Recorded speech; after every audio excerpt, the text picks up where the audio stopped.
Hey, it's Cody here. I'm gonna do 5 movies that made me cry as a child. Yeah.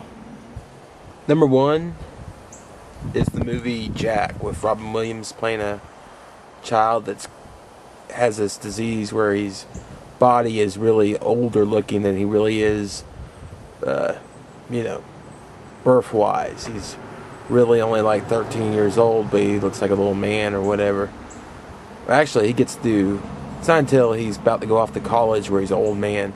And it's just a depressing, sad movie that sucks all the life out of you. And it made me cry. It did. Very sad. Very sad. Really sad. And surprisingly, that's not the only Robin Williams movie on this list. So stay tuned. Number 2 is The Lion King. Very sad movie. Middle. And it was more of tears of joy for that because he's able to avenge his father's death and find out that it wasn't him that killed his father and then kill the guy that really killed his father. Number 3. Number 3 is Batman Returns. And a lot of people hate that movie or whatever, but I saw it when I was younger and I loved that movie. But the sad thing that made me cry was Penguin's death. Yeah, granted, he tried to kill all of Gotham City's firstborn, and he was pretty psycho. But it was so sad when those penguins get on either side of him and drag him down into the water.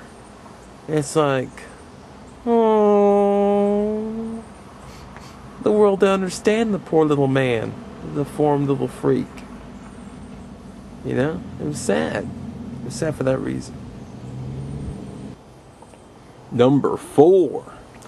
Number 4 is Charlotte's Web. Now, not that new age Dakota Fanning shit they put out recently. I'm talking about the 1973 cartoon. Very sad. Because there's this spider with a limited time on this earth, being a spider and all. I think a year.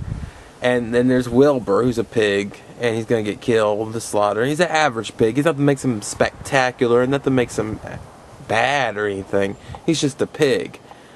But the spider puts her ass out on the line for him and spends all her limited time on this planet to make sure he'll have a long, nice life. And it had me at the end when she died. She died. It made me happy when her offspring interacted with Wilbur, and Wilbur was going to protect the 3 that stayed at the barn. But yeah, it made me cry. Very sad. Also, I love Templeton in that movie. He's so sassy, that crazy rat. Paul Lynde? Yeah, Paul Lynde. Good actor. Good voice actor. Number 5. What a huge hand. Number 5 is The Awakening. Or I think, is it just Awakening? I think it may just be Awakening. It's a movie, late 80s.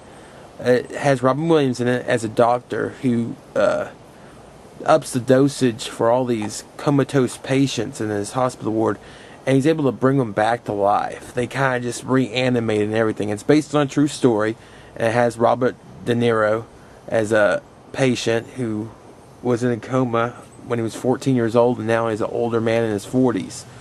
And it's that relationship's the main relationship, but you have all these other relationships too, with these people that are coming back to life and trying to live again. Back in, what was it? I think it's based in the 1970s society. And, it's such a good movie. But in the end, they all revert back to their comatose state.